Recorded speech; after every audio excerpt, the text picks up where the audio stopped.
Je n'aurais jamais cru pouvoir dire que... Quel bel apéro. Bah, Quelle belle initiative. bah, Bah alors? qu'est-ce que c'est que alors cet apéro? Ah bah alors là, j'aurais jamais cru pouvoir dire que... À vous de finir les phrases, enfin nous on va vous aider, on va vous donner quelques petites idées. Évidemment, ça promet un bel apéro. On s'installe tranquillou en vous faisant la bise. Comment ça va, Alex? Bah, ça va bien, mi-saison. Eh oui. Le petit check de mi-saison. C'est vrai que nous avons gentiment dépassé la barre symbolique des 40-41 matchs joués. Je n'ai pas fait de bac scientifique, mais si je dis pas de bêtises, sur une saison à 82 matchs, 41, ça représente la moitié. 50%, la moitié, tout à fait. Tu confirmes, hein? Ouais, c'est ça, exactement. Mhm. Ouais. Expertise et analyse fine. Ouais, voilà. Certains se posent la question, qu'est-ce que c'est que ce titre à la con? Certains connaissent cette chaîne YouTube depuis longtemps, d'autres débarquent.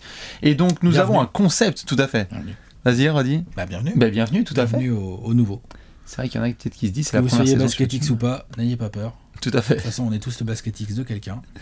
Oui, Même Bastien. tout à fait. Même Alex. Tout à fait. On aura l'occasion de vous expliquer tout ça. Le concept, il est très simple. On a fait cette vidéo il y a 2 ans et vous aviez bien kiffé. Et donc on s'est dit, tiens, on arrive à mi-saison, ce serait marrant de se faire le j'aurais jamais cru pouvoir dire que. C'est simple. Vous allez pouvoir y participer, vous aussi dans les commentaires. Nous sommes à mi-saison et donc à mi-saison, ce qu'on aime bien faire, c'est revenir un petit peu sur les bêtises qu'on a pu dire ou penser lorsque nous étions en septembre, en preview octobre, ou à chaud. En mode un peu conclusion un petit peu hâtive. un petit peu Voilà. entre août et octobre. Et aujourd'hui, eh bien, il y a des informations qu'on a devant nous, on ne peut pas les nier. Et c'était impossible de pouvoir les prononcer il y a quelques mois, quoi. Ouais, il y en a pas mal. Et puis, bah, comme tous les ans, hein, on se fait surprendre. C'est aussi ça qui est sympa. Moi, j'avoue que malgré les protocoles médicaux là, qui font quand même de nombreuses absences, les quelques grosses blessures qui nous enlèvent de la star. Je pense à Oui. Kawhi, là, il y a Paul George qui est blessé, il y a Jamal Murray. Lillard qui est blessé, enfin, tu vois, genre Jamal Murray, tout à fait, enfin bref, qui nous enlève. Mais malgré ça, c'est, voilà, la nature a horreur du vide, quoi, la place est tout le temps prise et elle est prise avec talent souvent. Et du coup, ça crée de belles surprises. C'est vrai. Une belle saison de NBA. Il y a des opportunités à Il y a saisir. pas mal d'indécisions, là. Ouais. Quand tu regardes le classement de la conférence Est, t'es là, tu fais, ah ouais, d'accord. Donc en fait, c'est quand même serré cette affaire. Tout à fait. Donc dans 3 victoires, les Cavs sont premiers. Oh putain. Et dans 3 joueurs blessés, le hit est premier. Exemple tout simple pour ceux qui auraient un petit peu du mal à comprendre le concept, hein, on se mouille la nuque et on essaie de faire marcher le cerveau. On en a fait un apéro complet. Alex, j'aurais jamais cru pouvoir dire que l'Est serait nettement meilleur que la conférence Ouest à mi-saison. Qu'est-ce que c'est que ce truc? Est-ce que c'est vraiment vrai ça? Oh putain. En tout cas, on a fait un apéro. Ouais, on en a fait un apéro, mais je suis toujours en réflexion. En réflexion. J'attends que les effectifs soient au complet. Voilà. Et après, on verra. Ce qui est sûr, c'est que vous avez donc la possibilité de participer. Avec Alex, on a pris 4-5 chacun. Ouais. À c'est peu ça, près. Exactement, ouais.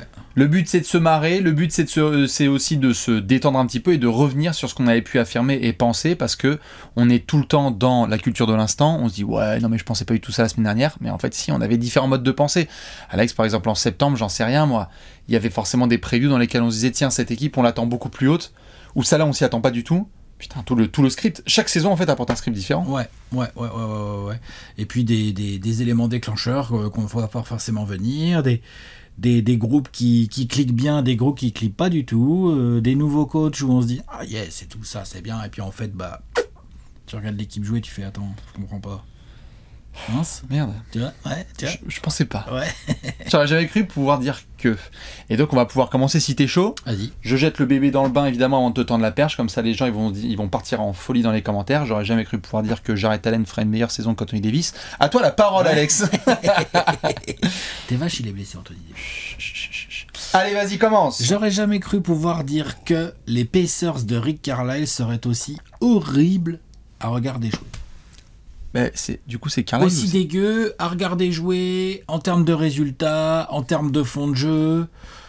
Moi, je crois que je les mets genre top 6, je crois ou 6 ou 7 de mes previews. Par là, je les mets bien.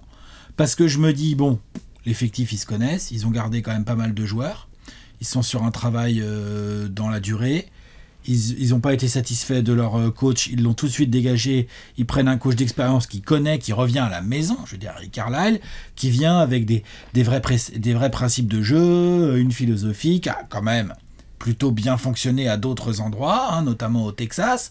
Donc je me disais, bon, voilà, ça c'est un effectif pour Carlisle, quoi, pour jouer le motion offense avec du ballon qui se partage. Et tu m'aurais dit, ouais, ils vont tous être tournés plus ou moins 20 pions et Indiana va être une équipe qui attaque bien et qui est capable de défendre dur et donc qui va être dur à...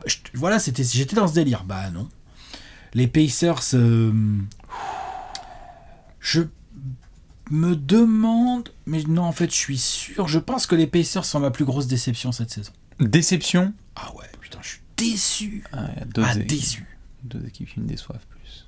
Chut, peut-être que c'est peut-être des sentiments personnels, hein, qui font qu'au niveau du pigeon, il n'y a pas eu satisfaction. Mais moi, je pense qu'ils me déçoivent encore plus. Ouais, je comprends. Dans le sens où... Et je m'en suis bouffé des matchs des Pacers cette saison, dans le sens où tu sens que c'est pas loin. Comme leur entame, là, où ils perdent, je crois, d'abord les Hornets. Les Hornets, bien sûr. Et puis après les Wizards en prolongation et tout, de 1 point ou un truc comme ça. Le money time des Pacers cette saison. Voilà, catastrophique. Dans le clutch, ils sont pas bons. Défensivement, c'est pas ouf. Le ballon, il y a plusieurs fois où tu vois, genre, ok, Caris LeVert et Malcolm Brogdon ou Domantas Sabonis sont de bons basketteurs, faut pas déconner. Sabonis, il a un niveau pour moi de All-Star. Caris LeVert a des vraies qualités et tout, mais t'as la sensation qu'aucun des trois n'est bien utilisé. Il n'y a pas de mayonnaise. Qu'on a toujours le même souci avec Miles Turner, c'est-à-dire que bah ouais, il spot up, il shoot, il fait des comptes, mais en fait, quel est son réel impact? Dans les rumeurs de transfert. Alors, dans les rumeurs de transfert, il a de l'impact. Ça sera peut-être l'occasion d'apéro, d'ailleurs. Mais son impact sur le terrain, il fait peur à qui? Il apporte quoi concrètement dans le socle d'une défense, surtout à côté d'un autre intérieur comme Sabonis, qui pour le coup, lui, n'est pas un champion de la défense. Donc vraiment, ouais, j'aurais jamais cru pouvoir dire que ces Pacers me saouleraient autant dans l'indifférence générale. Bon, ça c'est un classique avec les Pacers, ça. Les mecs, avec l'effectif qu'ils ont et le coach qu'ils ont recruté, ils sont 12e ou 13e de l'Est. Les Pacers tout le monde s'en bat les noix. Les Pacers sont la 3e pire équipe de la conférence Est. Allô? Stop. Jamais cru pouvoir dire ça. Je suis d'accord. Si aujourd'hui, à mi-parcours, on devait dessiner sur une feuille la saison des Pacers, ce serait chiant. Rumeur de transfert autour de Miles Turner et Caris LeVert. Il n'y a que les Pistons et le Magic. C'est la 3e pire équipe de l'Est. Si je devais dessiner la saison des Pacers jusque là, c'est Chris Duarte. Des rumeurs de transfert autour de Caris LeVert, Miles Turner. Des money time à chier. Des blessures. Toujours autant de questions sur genre TJ Warren, il revient quand? Qu'est-ce qu'ils foutent le staff médical là, des Pacers là? Après là ça y est, ça fait un an, c'est faut se poser des questions. C'est un peu inquiétant. Puis il y a beaucoup de blessés. Hein. Et puis toute la hype qu'il y avait autour de Rick Carlisle, tout ça fait, il y a eu des blessures, c'est indéniable, mais toute la hype qu'il y a eu autour du retour de Carlisle, on se disait genre c'est effectif avec un. Et d'ailleurs c'était le postulat quand il est arrivé. Tu prends cette équipe là, tu lui donnes un vrai coach. Il y a moyen d'avoir du jeu et donc des résultats. Tu parles. Rien. C'est hyper badant. Et en plus, pour avoir essayé un petit peu de me renseigner là en amont de la deadline avec toutes les conneries de rumeurs qu'il y a, même les types qui sont les plus proches de la franchise, le discours qu'ils ont depuis 1 mois et demi, c'est on sait pas trop. Parce qu'on est entre transition, c'est pas reconstruction parce qu'ils aiment pas ça dans Indiana, donc c'est vraiment genre transition. Et puis on n'a pas pris Carlisle pour se reconstruire, mais en même temps, qui on garde et on garde pas. Moi je suis fan des Pacers, c'est manque de fun, hein. Manque de fun .pacers.gouv.com. Putain. Ah ouais, non mais là moi c'est quoi les moments positifs des Pacers? Le GM, c'est Chris Duarte, rookie, hyper intéressant, qui sait vraiment bien jouer au basket. Lance Stephenson, il nous fait marrer. Mais bon, on en est là. Quelques perfs éléphantesques de Domantas Sabonis, là, bon, ok, mais voilà, quoi, c'est tout. Hein. Waouh. C'est chaud. Franchement, j'aurais jamais cru. Vraiment, ça, j'aurais jamais cru. Tu m'aurais dit en octobre, les Pacers, ils vont être 13e à l'Est, tu aurais fait d'accord. Ok, alors, va regarder du rugby ou du ping-pong, mais arrête de me saouler. Laisse-moi tranquille. Ouais. Même avec des blessures, ils auront de la profondeur. Exactement. Ouais, c'est ça, exactement. Même s'ils font jouer Justin Holiday, ils vont gagner des matchs. Ils vont mettre chez à Brissette en 5. De quoi tu parles? Non. Exactement. Donc voilà. Donc non, c'est foire. Et ils sont aujourd'hui, il y a déjà 7 défaites d'écart avec le play-in tournament. Donc c'est même pas comme si, parce qu'on sait que l'Est est assez compact, mais c'est même pas comme si t'étais proche là. et que t'avais un espoir de winning streak, ok, Ils peuvent sont en faire des victoires, mais 15-29. Tu te rends compte là au moment où on fait cette vidéo? Oh là là. genre là, t'es les Pacers, ils ont le 5e pire bilan de la NBA. De toute façon, Attends, Alex. ouais.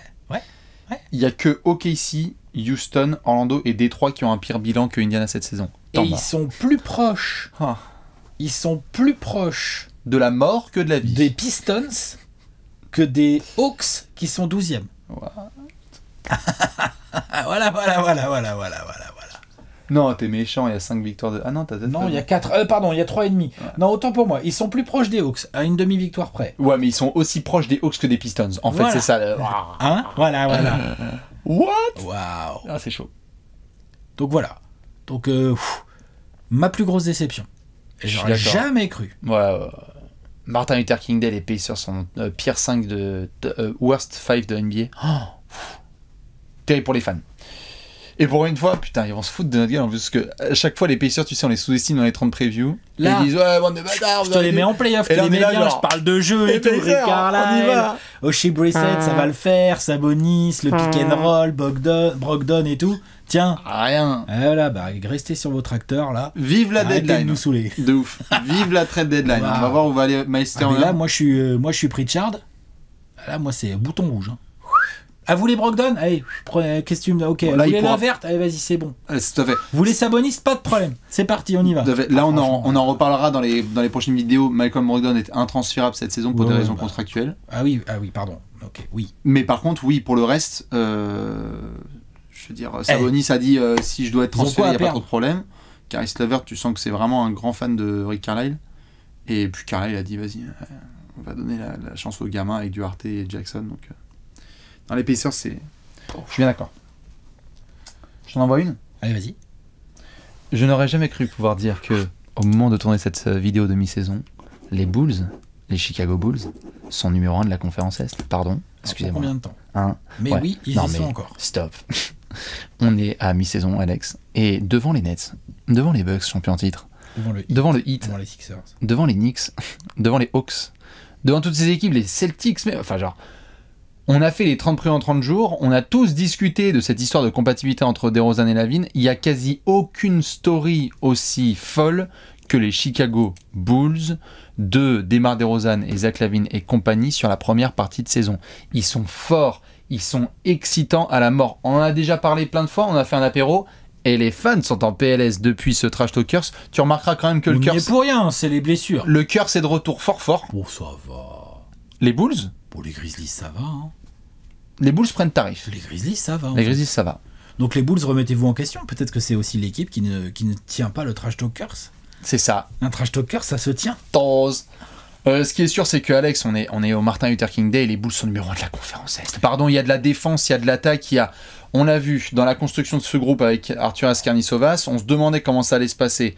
Excitation énorme dès le début de saison avec Lonzo Ball, Zach Lavin, DeMar DeRozan, Vucevic. On se demandait comment ça allait se passer et là tout de suite, excusez-moi, j'aurais jamais cru pouvoir dire que avec toutes les punchlines qu'on mettait sur Billy Donovan, les ajustements sont bons. Donc une des premières équipes tabassées, Patrick Williams blessé, 4 Covid. Lorsqu'on revient sur cette saison 2021-22, t'as perdu DeRozan. Ils ont perdu énormément de joueurs, soit sur blessure, soit sur 4 Covid. Et donc derrière, quand t'es Chicago, bah, tu te retrouves à monter les marches, grimper. Et là, fin décembre, DeRozan à Indiana, à Washington, il y a un souci, on donne la balle aux bonnes personnes. Même Vucevic qui avait mal démarré sa saison, s'est bien rattrapé ensuite. C'est ça. Lorsque tu peux pas compter sur Patrick Williams, bonjour Derrick Jones Jr., Ayodo Sumnu, s'il te plaît, tu peux Javante Green. Il y a tout le temps une solution chez les Bulls. Cette phrase, Alex, putain, cette tout le temps une solution, a priori, sauf catastrophe de All-Star. Ah bah oui. Faut juste voir s'ils sont titulaires les deux. Voilà, mais tu vois. T'aurais pu le dire, toi, qu'il y aurait eu 2 All-Star aux Bulls? Potentiellement, mais c'était chaud. Ouais, mais potentiellement. Ça aurait quand même un peu tremblé du menton. On aurait un peu tremblé du menton, mais en tout cas, on n'aurait pas mis DeRozan dans la course au MVP. Non, et puis on les aurait pas mis premier de l'Est. De toute façon, personne, même dans l'Illinois, personne ne les mettait premier de l'Est. Même les die-hard fans des Bulls. Je veux bien vous voir, hein, je sais, Mathieu Fort, etc. et tous les copains et copines qui regardent les Bulls depuis longtemps, la Bulls Nation. Il y avait de l'optimisme et l'envie de vouloir fermer des bouches. Normal, parce qu'il y a eu beaucoup de critiques cet été. Mais t'es numéro 1 de la conférence Est. Et en plus, c'est pas démérité. C'est pas genre comme on a pu voir certaines saisons où tiens, à côté ça joue n'importe comment. Non, les Bulls, ils ont pris, excusez-moi de l'expression, le taureau par les cornes. Ils ont pris la conférence Est vraiment à deux mains. Ils ont dit, Ouais, après j'en ai vu. putain, la pole position, on y va. Mais les Nets, ils ont des blessés. Les Sixers, ils ont pas Benzema. Ouais, les Bucks, ils ont des blessés et tout. Oui. oui, Il y a un petit côté alignement des planètes, ça serait mais mon non, encore faut-il en profiter de l'alignement des planètes. C'est ça. Encore faut-il faire le taf. Et ils le font. Et c'est pas comme si, en effet, comme tu le disais à l'instant, certains disent les Nets sont des blessés, des machins. Les Bulls aussi, en fait. Ils ont eux aussi des absences et ils trouvent pas trop d'excuses. Donc c'est vraiment super. Parmi les matchs les plus excitants de la saison, en fait, il y a eu des matchs des Bulls cette saison où c'était du must-see TV. On est en train de savoir si les Bulls sont contenders. On aborde la trade deadline en se demandant si le management de Chicago... Il n'y a pas un petit move à Il n'y a faire pas un move à faire pour jouer le titre. Ouais. Le 17 janvier, Alex, on se pose ce genre de questions. On est là, genre 17-18, on se dit tiens, DeRozan, course au MVP, de All-Star titulaire. Comment jouer le titre à Chicago? J'aurais jamais cru pouvoir dire ça. Ok, c'est pas mal. Tu peux enchaîner. J'aurais jamais cru pouvoir dire que Kyle Kuzma serait le meilleur joueur des Wizards. Tu sais que celle-là aussi, il fallait la sortir. Hein. Oh putain, Joël, il a pris tarif. Hein. Enfin bon. C'est surtout les Sixers qui ont pris tarif, là, au moment où on parle. Parce que Joël, il a mis un petit tarif aux Wizards quand même. Tout à fait. Ah. Bon, c'est légitime. C'est le tarif habituel. Ouais, c'est mon trésorier en face. Et puis c'est le tarif habituel de Joël, hein, Ouais, qui que ce soit en face. Mon 13. Ouais, et puis alors Washington, il y a une histoire. Ouais, il les aime bien. N'empêche que le joueur le plus régulier, dans sa production, dans son implication, dans son énergie, des Wizards, c'est Kyle Kuzma. C'est qui C'est Kyle Kuzma. Devant Bradley Beal. Dans le sens où Bradley Beal reste certainement le joueur le plus talentueux des Wizards. Mais cette saison, Bradley Beal, il y a des hauts, il y a des bas, il a mis du temps à se mettre dedans. Il a commencé par 10 matchs où il shootait moins bien que moi. Non mais c'est vrai. Après, voilà, ça se met en route. Il y a quelques pointes en termes de scoring. Il y a eu un moment où on a cru que sa saison était lancée, puis c'est un peu redescendu. Alors, qu'est-ce qui se trame derrière ça? Est-ce que c'est un nom qui va nous animer la trade deadline ou l'été prochain? Bradley Beal, tu vois, on sait pas. J'ai ma petite réponse. Voilà. On a une petite idée, on se doute. Hein. Mais en attendant, le go-to guy... Oh my God. J'adore cette phrase. Le go-to guy, c'est Kyle Kuzma à Washington. C'est vraiment le... Donc là, t'as le CM de Wizards France. Pardon? Non, même pas. Il met en son plus. clavier en caps lock. Non, il est content. Et ils sont contents parce que, honnêtement, dans ce... T'as des déçu par Dinwiddie. Je pense qu'on peut le dire. Ah, attends, déçu, t'es sympa là. Hein. Bien déçu par Dinwiddie. Vache. T'es déçu par Bertens ou pas? Je pense Non, Bertens, nickel. Il Non, est là où non, on l'attendait. Il était dans le Tottenham Time de lundi dernier, mais ça va. Ouais, impeccable. Non, franchement, 85 millions. T'as pas pu compter sur Rui Hachimura, tu te posais des questions, et c'est vrai que Kuzma, là, sur le dernier mois de compétition, mais... Et il a envoyé des trucs ça, là. Et des deux côtés du terrain, le salaud. Et puis de la grosse bataille au rebond, des 3 points qui tombent, quelques drives pas trop mal. J'ai même vu kick out un peu, des fois tu dis, tu De oublies. ouf, tu fais des extra passes et tout pour genre. Donc je pense que Wow. le fils de Wes Unseld Jr., je pense c'est un bon entraîneur aussi, qui sait bien mettre ses joueurs en place. Que pour des raisons que nous ignorons partiellement, ça ne fonctionne pas comme il voudrait avec Bradley Beal pour le moment. Est-ce qu'il aura l'occasion d'approfondir la relation avec Bradley Beal? On verra. Mais en tout cas, avec les gars comme Kyle Kuzma et quelques autres. Mais Kyle Kuzma, en fait, est le fer de lance de ce groupe-là, de Raoul Neto, de Montrezarel, et Deni Avdija, et tout ça, quoi. C'est beau hein, ce qu'il fait Kuzma. Comme disent les Wizards, ils ont remporté le trade. J'irai pas jusque-là. Mais T'inquiète qu'eux, ils le disent. Hein. en tout cas, Kyle Kuzma, meilleur joueur des Wizards, ça, j'aurais jamais cru pouvoir le dire. Ouais. J'avoue que le jeu de passe, je m'y attendais pas là. Il commence à faire des extras dans le corner, genre vas-y, Kispert, mets ton 3 là. Il me faut le triple de Même au bâtard. rebond, hein, il était bon, mais ça Rebond n'a et jamais été un boulimique comme ça. Là. Non, Qu'est-ce de qu'il ouf. prend là? Des 20-20. Kyle Kuzma, ouais, c'est Des ça. 20-20. Kyle Kuzma à la mi-temps, 18-12. Quoi? Pardon. Efficient. Prolifique. Tu Flamme. vois, genre, attends, What? oh. Non, je suis d'accord. Kuz, c'est une vraie belle surprise. Ouais. T'as quelque chose? Bien sûr. Je n'aurais jamais cru pouvoir dire qu'en 2022, on pouvait être efficace avec un front courte de 6,30 m. Bienvenue à Cleveland, où en fait... C'est 3 fois 2,10 m, hein, pour celles et ceux qui... Voilà. Tout à fait, avec les mathématiques, c'est vrai que ça peut être un peu difficile. Bien JB Bickerstaff, déjà. C'est vrai. Bien JB Bickerstaff. Bien de tenter un line-up Markkanen, Jarrett Allen et Van Mobley. 3. Oui, Oui, bien sûr. oui, Bien sûr. mais je vais foncer tête baissée dans mon projet. D'accord. Et je vous emmerde. Et les Cavs sont top 4, top 5 de la conférence Est.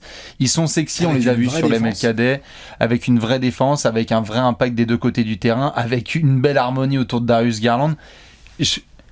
What the Un rookie qui cartonne. Ouais. Jarrett Allen qui a progressé. Enfin, Il putain. y avait des trucs auxquels, Alex, j'ai l'impression qu'on pouvait quand même s'attendre parce on avait hâte de voir Evan Mobley et on s'attendait à une très belle saison de Darius Garland. Ouais. Ça, c'était indéniable.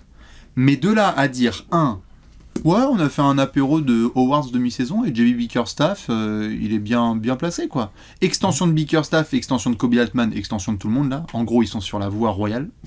On a fait un apéro Cavs où on était là en mode bon, qu'est-ce qu'il faut faire pour que ça passe encore un cap Ouais. Qu'est-ce qu'ils peuvent Comment donner t'évites le play-in. Genre, waouh. Et les mecs, on parlait à l'instant des Bulls, des blessures. Tu perds Rubio, tu perds Sexton, tu perds trop de monde.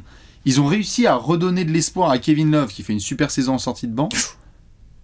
Tu t'emballes. Il fait une super saison en sortie de banc. Moi, je le trouve un peu parfois un peu malaisant parfois en défense. Ah bah, c'est Non, mais- Kevin Love. Non mais malaisant avec un immense M, un immense A, un immense L et tout quoi. Tu vois, genre, Évidemment qu'il y a des séquences pas cool, mais quand même, est-ce que tu le voyais être bien intégré comme ça dans le groupe alors qu'on parlait d'un...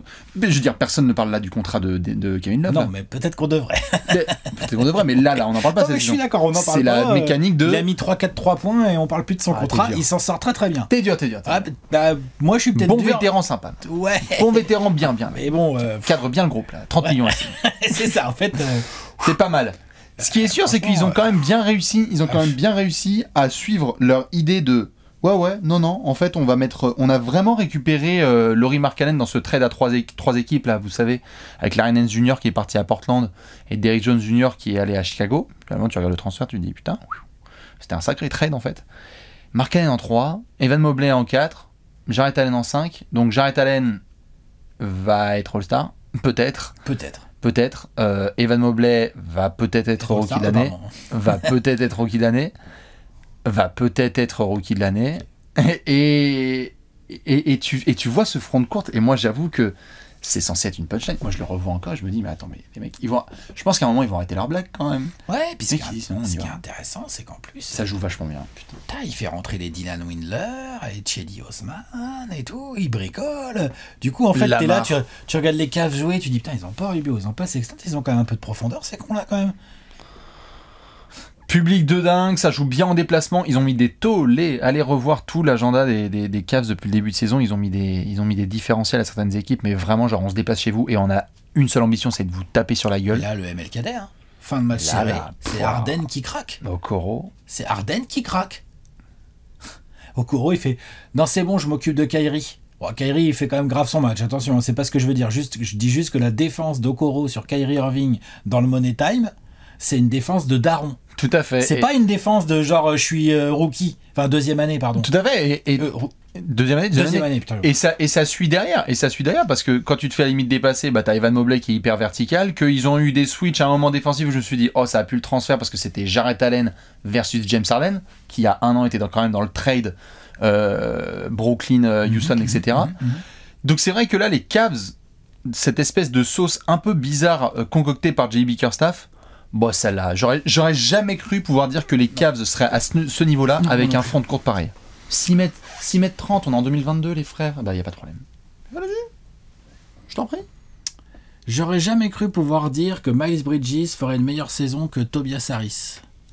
Et j'aurais même pu mettre Chris Middleton. Bon, Tobias Harris est passé sur la chaîne. Comment? Tobias Harris est passé Oui. sur la chaîne, il a pris un curse, mon pote. Hello Tobias. Sorry for the curse. Ouais. You shouldn't. Comme on dit dans le jargon. Hein. Ouais, c'est vrai. Good luck with Sacramento. Poste pour poste. Aujourd'hui, poste pour poste. Oui. T'as besoin d'un ailier, un poste 3-4 pour accompagner un gros pivot. Qui tu prends? C'est le contrat de Tobias. Tu prends Tobias ou tu prends Miles Bridges? Regardez, genre... N'empêche, la question se pose de ouf. D'ailleurs, on le voit bien, hein, notre ami Daryl Morey n'est fin. L'autre, il sent que ça commence à éventuellement peut-être mordiller sur la ligne Ben Simmons. Il faudrait prendre Tobias aussi, les gars. Dans son contrat, t'inquiète, c'est bon, t'inquiète, T'inquiète pas pour son contrat. Non, t'inquiète, c'est une PS5, hein, t'inquiète. Si, la PS6, elle va sortir bientôt, là, t'inquiète même pas. Prends. Miles Bridges C'est pas cher. fait une meilleure demi-saison que Tobias Harris. Pour moi. Ah bah celle-là, fallait la placer, ouais, bien sûr, bien sûr, bien sûr. Il est dans la discussion du MIP, hein, Miles Bridges, c'est super ce qu'il fait avec Charlotte, on va voir jusqu'où ils vont, donc il y a beaucoup de Pour discussions. être All-Star, hein. Non. Border. Il est border All-Star. Ouais, d'accord. Il est là. Si demain tu te dis... Attends. Si demain tu te dis... Télécoach, là, t'as les titulaires et tout, télécoach. Tu dis, S'il y a quand 30 même, places dans l'effectif. on prendrait bien un mec des Hornets, Non. t'as la Melo Oui. ou Miles Bridges. Ou Terry Rozier. Oh. Ça Je veux discute. dire, pour moi, il n'est pas devant Miles Bridges dans la hiérarchie des Ça Hornets. discute. Ce que je veux dire par là, c'est qu'on est d'accord, Miles Bridges, il fait une super saison, il est dans la discussion du MIP. Ça va être un peu compliqué Il d'aller... défend bien, il a progressé au tir, il est évidemment extrêmement athlétique, hein, ça c'est pas une nouveauté par contre. Ouais, mais il a développé la polyvalence. Dis donc, là-bas c'est tout. Même pour celles et ceux qui auraient vu, bon, il y a le match du Martin Luther King Day où l'autre... Enfin, l'autre fait un récital offensif. Ça rentre de loin, ça drive, il finit main droite, il est gaucher. Et quand il faut dunker, il dunk, il monte sur les alley-oops, il se balade en ligne de fond, il fait les cut backdoor. Qu'est-ce que c'est que ce délire? Il a vu le top 10 all time à midi, il a fait, les French fuckers, C'est ça, give me the first spot. c'est ça. Il est allé au Madison Square Garden, il a fait une dinguerie. Une dinguerie et variée. C'est Wow. moi ce qui m'impressionne le plus dans Bah ce genre ouais. de match, et c'est pas la première fois qu'il le fait, Miles Bridges, avec autant de réussite, si, mais cette année, c'est pas la première fois qu'il fait des vraies très belles partitions offensives. C'est la variété. Je pose le ballon au sol. Ah, j'ai un défenseur un peu moins costaud. Ah bah tiens, je vais me l'enfoncer. Ah, j'ai un mec moins rapide. Et il y en a des mecs moins rapides que lui dans la ligue. Ouf. Je vais passer l'épaule et je vais aller. Ah bah faut finir main droite. Pas de problème. Faut faire un flotteur. Pas de problème. Et je pull up à 3 points. Et je coupe ligne de fond, ça finit en alley-oop. Bon, là, il était dans la zone, donc Non. il aurait pu même Là, contre- envoyer une canette dans l'océan, Et- serait et la rentré. défense d'Enix, c'était pas dans la zone. Dans la Non mais, sauce. tu vois, faut le dire aussi. Mais il y a eu des matchs face à des oppositions beaucoup plus sérieuses où ça s'est peut-être un peu moins vu parce qu'il a pas fini à 35 points à 2000% au tir. Mais c'est des matchs où quand tu regardes, tu fais waouh, Miles Bridges, ça y est, l'éventail commence à être assez sérieux, quoi. Ouais. Non, il est... En soi, il n'y aurait pas l'autre ovni, là, dont on parlera dans la vidéo suivante, là. Si vous savez, le mec à Memphis, là, un peu, qui monte jusqu'à Vladivostok. MIP, il serait- dans la conversation du MIP, ce serait avec Miles Bridges et d'autres garçons, mais il fait une super saison, et c'est vrai que dans le projet de reconstruction des Hornets, d'avoir un forward comme ça c'est bon, c'est acté. En fait, toute la question maintenant, c'est de savoir comment il va être payé cet été, mais bon. Oui. Ah bah là, va falloir voir quel genre de blinde ils vont lui mettre. Après, il faudra voir aussi quel genre de pivot tu peux lui adjoindre pour que tu aies une raquette un peu plus potable. Ça, il va y avoir un travail là-dessus. Miles Turner. Au niveau réflexion, tu vois. Tout à fait. Mais en tout cas, ouais, non, Miles Bridges, super. Voilà. On n'aurait jamais cru pouvoir dire que entre lui et Tobias Harris, c'était... Qu'il y aura un choix, quoi. Du coup, c'est simple si t'es l'agent. Ouais, t'as vu? Tu connais le contrat de Tobias Harris? Évidemment, on n'a pas la même expérience, donc c'est pas comme ça que tu... Non, mais Tu ça gères c'est les quand même un contrats. petit argument, quand même. Mais tu peux aller le voir et dire, je fais partie de l'élite des élites, en fait, frère. En fait, t'es l'agent de Miles Bridges, tu peux faire... Il y a Pascal Siakam, il y a Tobias Harris, il y a Miles Bridges. Pas le genre. Ouais.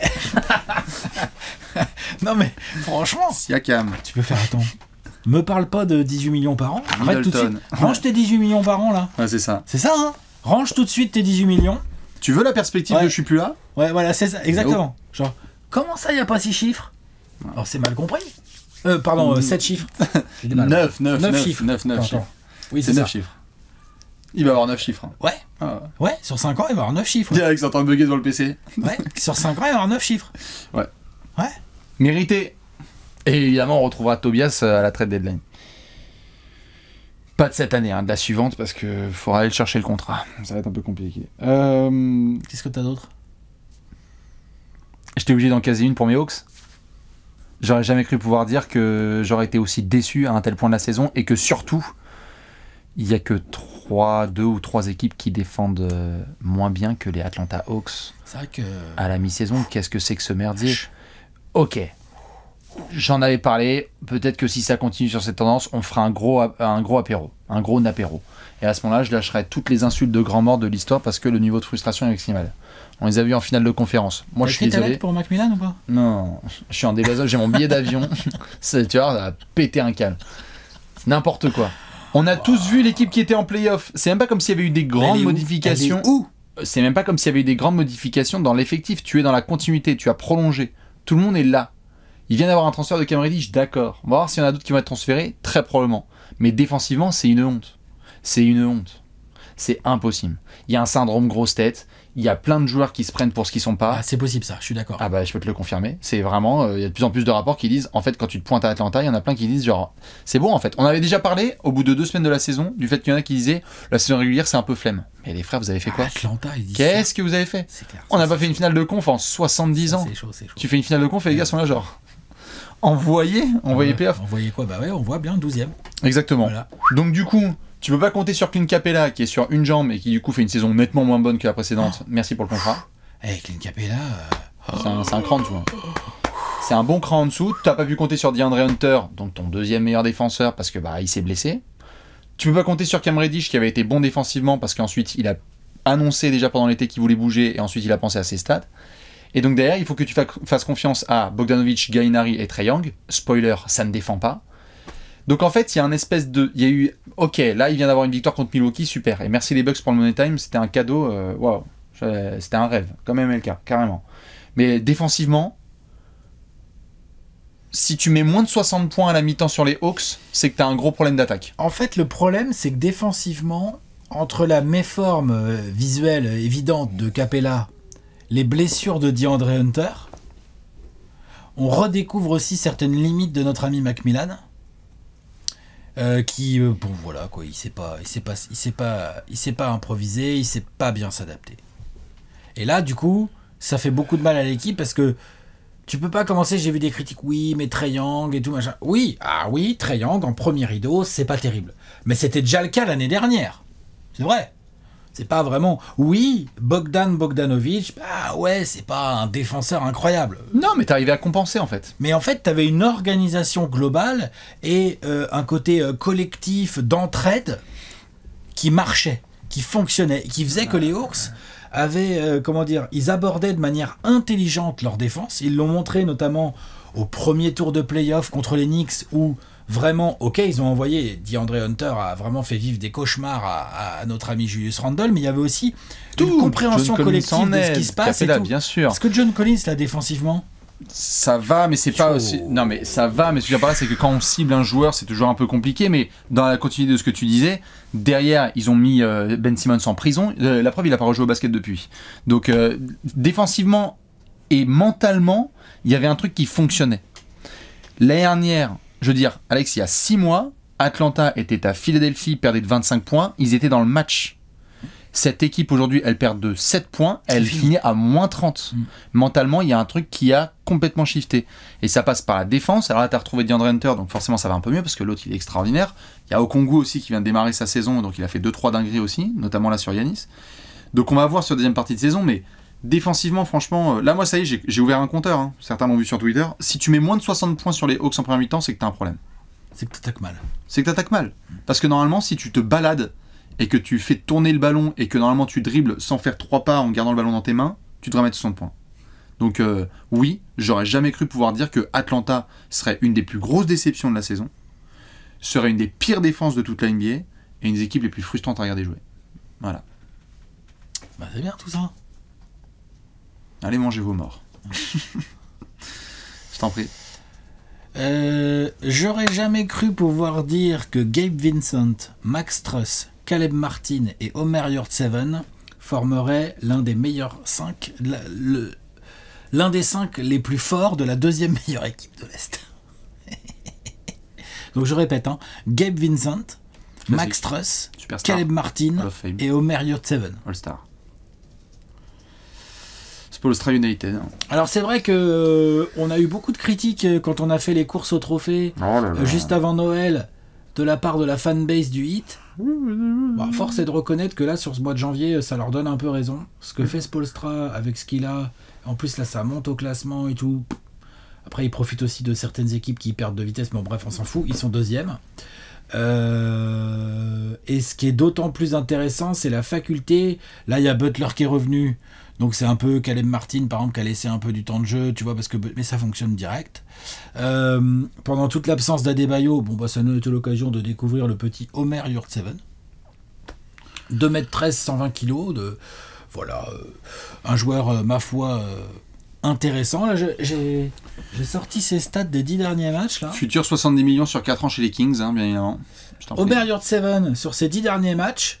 D'accord, donc là de à peu près la fin décembre jusqu'à la mi-janvier, quoi. Hein, presque 14 points, 14 rebonds, 3 passes.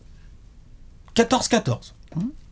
Mec est rookie, c'est pas un jeune, hein, c'est un rookie de 22-23 ans, un truc comme ça. C'est pas un petit jeune de 19-20. Il arrive, il met ses gros kilos, ses longs bras, il joue intelligent, il est technique, il est dans la mentalité hit, mais alors complètement l'autre. C'est pas, tu joues pas. C'est vrai, hein. Ah oui.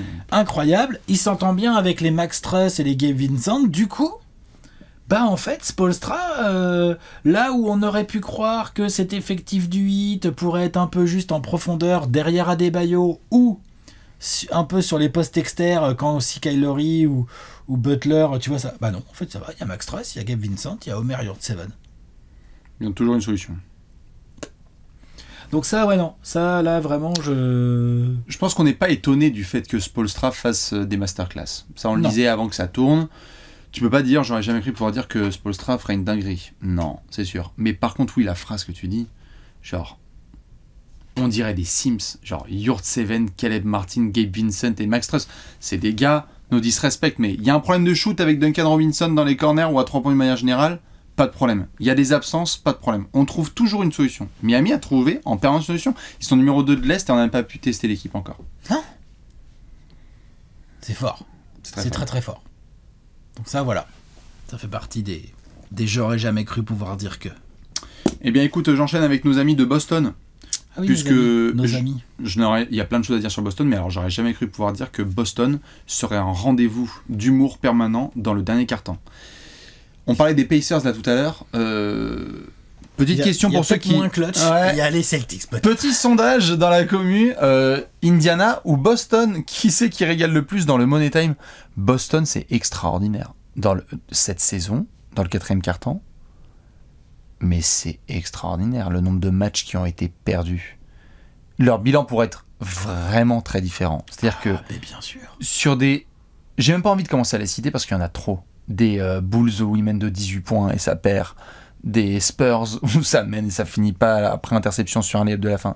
Trop de Money Time qui sont ratés. À New York, contre New York. Enfin, ça a été vraiment une saison compliquée au niveau émotionnel pour les fans des Celtics, qui je pense sont contents de se rapprocher de la deadline avec le fait que Jaylen Brown et Jason Tatum quand même ça reste soudé. Ils vont pas bouger, ils vont pas toucher à ça. Mais par contre, ouais.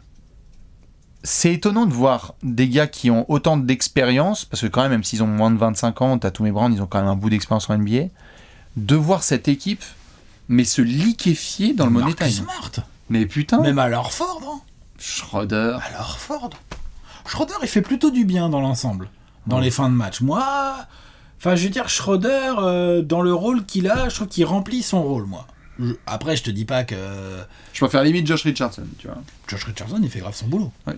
Aux Celtics. Ou Grant Williams. Oui, mais si on fait une accumulation de mecs qui font grave leur boulot, du coup, on parlerait d'une équipe top 4 de l'Est, tu vois. Le problème, c'est que, pour moi, il y a trop d'irrégularités. Chez les stars, Tatum, même Brown, Marcus Smart, trop d'irrégularités à ce niveau-là. Il y a de l'irrégularité dans les efforts collectifs. Bon, ça, c'est Ime Udoka. Bah ouais, mais... J'ai l'impression qu'ils savent pas ce qui se passe en fait dans le Money Time. C'est pour ça que j'en veux pas trop. On peut en revenir aux joueurs, mais j'ai l'impression que avec Ime, il y a des challenges. Je pense que certains fans de Boston avec qui on a pu discuter parfois en pleine nuit sur les réseaux voient l'utilisation des challenges, les rotations, la façon d'intégrer ou pas les joueurs qui sont en forme. C'est-à-dire que là maintenant je vais te mettre quelques minutes d'Enes Kanter ou parce que t'espérais que ça se passe bien dans le premier quart-temps, en fait là maintenant tu te prends la sauce à l'intérieur défensivement. Bah le mets pas Enes Kanter dans ce cas-là si ça marche déjà pas. Moi je comprends pas, il met Udoka sur son coaching. Hein. Et c'est ce qui fait que dans le Money Time, moi maintenant c'est devenu un rendez-vous. Si Boston mène cette saison, Boston mène de 6 points à 5 minutes de la fin, je vais direct sur le match. Non, mais 6 points à 5 minutes, même de 15, tu peux aller regarder, parce que franchement ils ont vraiment eu des dégringolades flippantes. Hein. C'est ce que je disais, moi j'y vais, et ça je pouvais jamais le dire. Non vas-y Boston, ils ont Tatum et Brown. Normalement tu dois trouver des solutions. On pouvait s'attendre à des players meeting là quand on a parlé au début de saison. On n'est pas content, faut faire tourner le ballon. C'est toujours le même. Les players meeting, si ça réglait des choses, ça serait ça. Tout à fait. Mais là, Ah, les money time de Boston. Je crois qu'il y a que les Pacers qui peuvent dire nous on est moins fort. clutch que vous. On est moins clutch. Et dans les résultats, Bah ils y sont pas, hein, les Celtics sont 10e, je crois, au moment où on fait cette vide. 23 victoires pour 22 défaites, 10e place. Attention, il y a les Knicks dans le rétroviseur. Voilà, en tout cas pour mes amis de Boston, c'était spécial money time. Je t'en prie. Tiens, à propos des Knicks, j'aurais jamais cru pouvoir dire qu'un 5 majeur serait moins fort que la plupart des secondes units de la ligue. Voilà, bienvenue chez les Knicks, bienvenue au Madison Square Garden. Et alors, bon là, au moment où on tourne, on vient évidemment de vivre une soirée de Martin Luther King Day, mais c'est qu'un exemple parmi d'autres. Non mais c'est le sujet. Mais là, contre les Hornets, au Garden, les Hornets démarrent bien le match. Donc dans le premier quart, titulaire contre titulaire. Les Hornets prennent le lead. On est là, on fait putain, Randle, qu'est-ce qu'il fout? Evan, les tirs rentrent pas. Et oh là là, la défense, c'est pas terrible et tout. Enfin voilà, toutes les critiques qu'on peut faire sur les Knicks depuis le début de saison. Obi Toppin rentre, Quentin Grimes, mince, comment il s'appelle? IQ. Comment? IQ. Voilà, c'est ça. Emmanuel Quickly, hein, IQ. Ces gars-là rentrent, mettent du peps. RJ Barrett aussi apporte des bonnes choses. Et ben, il est titulaire RJ Barrett, mais je veux dire, voilà. Donc, hustle, peps, seconde unit des Knicks, ça recolle, voire bien, quoi. Ils sont dans le match. Les titulaires reviennent. Non, tu vas pisser, tu reviens. Il y a moins 16. Qu'est-ce que c'est que ça, les Knicks? C'est arrivé plusieurs fois cette saison, ouais. Où en fait, il y a eu des soirs où, parce que 2 jours avant ils sont à Atlanta et ce sont les titulaires qui font le travail plutôt que les remplaçants. Donc et c'est Atlanta en face. Tout à fait. Mais il y a eu des. Rappelle-toi ce qu'on a dit sur Atlanta. Il y a bien sûr. Mais il y a eu aussi, ce que je veux dire par là, c'est que c'est pas linéaire évidemment. Sur la saison des Knicks, il y a eu des soirées où les titulaires font le travail, mais putain, l'écart en effet de niveau entre les titulaires et les remplaçants, c'est chaud. Et surtout, Tibbs est tellement entêté dans ses choix que tu te dis, ok, soit c'est hyper radical du genre. Kemba Walker disparaît de cette planète ou il est joueur de la semaine. Ça n'a rien changé en plus. Ouais, voilà, c'est ça. Ça n'a rien changé. Il a fait disparaître Kemba. Enfin, ça n'a pas changé le problème. Ça n'a pas changé le problème. Et du coup, l'acquisition de l'été où tu étais en mode aidons Julius Randle à la création, mettons du Evan au scoring, mettons du Kemba Walker, bah l'impact réel, il est quand même assez faible, quoi. Tu te rends compte qu'aujourd'hui, putain, le 5 les majeur. Knicks ne sont même pas dans le play-in. Ah ouais. Je les ai mis 8e dans mes previews. Il y a des gens qui me sont tombés dessus en mode tu sous-estimes les Knicks, c'est scandaleux. Ah, ça. Donc, voilà, c'est juste pour dire que quand même on était beaucoup à les voir bien mieux que ça. Ils sont même pas en play-in là. Et il va falloir se battre pour y aller parce que devant eux ils ont du Celtics, Boston, Washington. Et c'est ça, des gens qui vont pas laisser leur place comme ça. Waouh. Et pour peu que les Hawks ou les Pacers se réveillent, c'est quoi, les Knicks sont 12e? Alors t'es content, bien sûr, t'es content que Barrett soit au niveau auquel il est actuellement, t'es content que Mitchell Robinson se soit sorti les wads, mais autour de ça, ouais, il y a des... Je sais pas quoi penser de ce 5 majeur des Knicks. Il y a un soir où je vais être content et le lendemain je vais me dire... Moi, il y a plus de soirs où ils me font bader que l'inverse, hein, perso. Je suis d'accord, les titulaires me font plus bader que autre chose, souvent. Ouais. Et puis j'ai envie de dire... Il y a cette affirmation que tu as posée là qui est très vraie sur les titulaires. Là. Et puis alors, New York qui perd son identité défensive 1 an après ce qu'ils nous ont fait. Alors celle-là... Avec Thibodeau au coach. Oh putain. On l'a pas vu celle-là. Waouh. On l'avait pas vu venir. Là, ils y sont pas du tout. Puis Julius Randle, enfin... Ah ouais. On se moquait tout à l'heure en off parce que j'ai pris Miles Bridges, j'ai pris Tobias Harris comme exemple. Mais tu sais que... Julius Randle s'embrouille avec le public du Garden, pardon. Non mais entre Julius Randle et Miles Bridges, entre papa de gauche là, du poste 3-4 là. Chacun son système. Hein? La fan des Knicks. What? Non, mais c'est chacun son système. Il faut que lui se relance. Ça allait un peu mieux là à Atlanta. Mais il faut que les titulaires fassent quelque chose parce que sinon là tu fonces droit dans le mur avec les titulaires des Knicks. Je vois pas. Qu'est-ce que tu vas faire? Tu décales Evan en sortie de banc ou là t'es en galère donc du coup ça crée des décalages parce que t'as Derrick qui est blessé, donc ils vont essayer d'aller chercher un meneur ou un autre pivot à la deadline. Ça paraît de Miles Turner, ça paraît de Dennis Schroeder, ça paraît d'autres garçons comme ça. Je sais pas ce qu'ils vont faire à la deadline. Ils ont récupéré là juste Cam Reddish, bon c'est bien, On attend qu'ils jouent pour voir ce que ça donne déjà. Tout à fait, et ça va les aider sur les ailes, mais... Ça va les aider sur les ailes, mais Cam Reddish, il joue sur les postes de Evan Fournier ou de RJ Barrett. Donc, tu le mets où? Tu fais quoi? Ouais, c'est toute la question. Est-ce que tu prends le temps de jeu de Quentin Pas de défense à New York, il y a un 5 majeur qui ne fonctionne pas trop. Ouais, celle-là, fallait la placer. Pas du tout. Je suis d'accord. Voilà pour moi. Très bien. Eh bien, j'en place une dernière, évidemment. Nous sommes le 18 janvier 2022 et bien évidemment Kyrie Irving est un joueur en CDD en NBA, hein, c'est évidemment une phrase qu'on pouvait prononcer il y a quelques mois, un joueur qui joue uniquement les matchs à l'extérieur. Qu'est-ce que... Hein? Nous sommes en NBA aujourd'hui, et oui, nous en reparlerons dans quelques années, comme on avait sorti la phrase, je sais plus dans quelle vidéo on a fait ça récemment en apéro, on disait, t'en souviens les Nets là quand ils avaient Kyrie qui jouait que les matchs extérieurs, parce qu'en fait ils voulaient pas se faire vacciner, du coup en fait ils refusaient. Ah, t'en souviens pas? T'en souviens pas en 2021-22 là? Parce que les Nets avaient dit, soit t'es à 100%, soit t'es pas à 100%. Tu te rappelles au mois de mars, tu vacciné, joues il pas est arrivé en playoff, il a déchiré tout le monde. Non, ouais, il se vaccine pas. Non, il se vaccine pas. Il y a tout parce qu'il a eu une discussion avec KD et KD lui a dit gros, non. on peut le faire cette année. Et du coup il a dit ouais t'as raison. Non, il s'est vacciné, ils sont arrivés en playoff, ils ont cassé tout le monde. Kyrie l'a dit. Non, Kyrie il a dit après ce que m'a fait vivre Isaac Okoro, la vie de ma mère si je me vaccine. Non, plus sérieusement, les Nets avaient dit au début de saison, Alex, soit t'es à 100%, soit t'es à 0, on n'acceptera pas de joueurs à mi-temps. On se retrouve en janvier. Ouais, tu peux être là à mi-temps ouais, en fait, s'il te plaît. Ouais, tu peux venir. Du coup, on a Kyrie qui devient un des premiers joueurs de... Qui fait ça? Est-ce qu'il y en a dans d'autres sports qui connaissent ça? Tu joues que les matchs à l'extérieur, mais tu joues pas à domicile. Que les... Du coup, on a eu des théories du complot qui ont été créées chez les fans des Nets en mode est-ce qu'on veut l'avantage du terrain ou pas en play-off?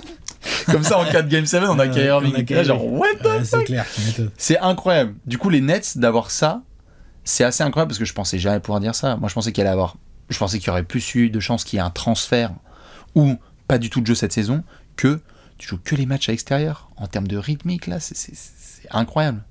Merci pour ma jeu ce soir. Du coup, on se retrouve. Ouais. À la semaine prochaine? Ouais. Alors tu prends le transit jusqu'à Indiana, tu attends là à l'hôtel, on va te payer le truc, etc. Et après on se tient au courant, on se retrouve à la salle.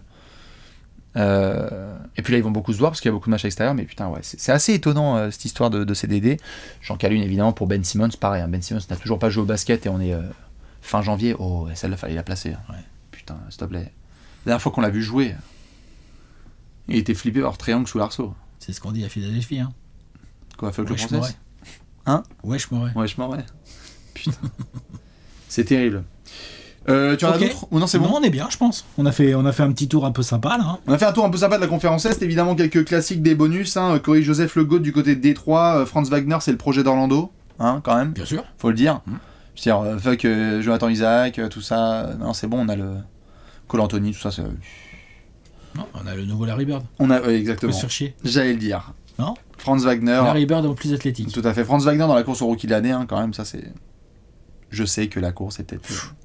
Oui, mais il est dans la course. D'accord ? Voilà. Et puis Grayson Allen qui fait oublier le projet d'Ante DiVincenzo, c'est celle-là aussi elle est belle, ou Bobby Portis qui est donc en train de prendre la place de Brook Lopez. Il y en a pour toutes les équipes de la conférence Est. Dites-nous, vous, ce que vous avez comme phrase qui commence par « Je n'aurais jamais cru pouvoir dire que ». Alex, nous on va devoir enchaîner. Allez, on va passer à l'Ouest. On va aller dans la conférence Ouest. Ciao, ciao. Bisous, à la prochaine. Ciao. Ciao.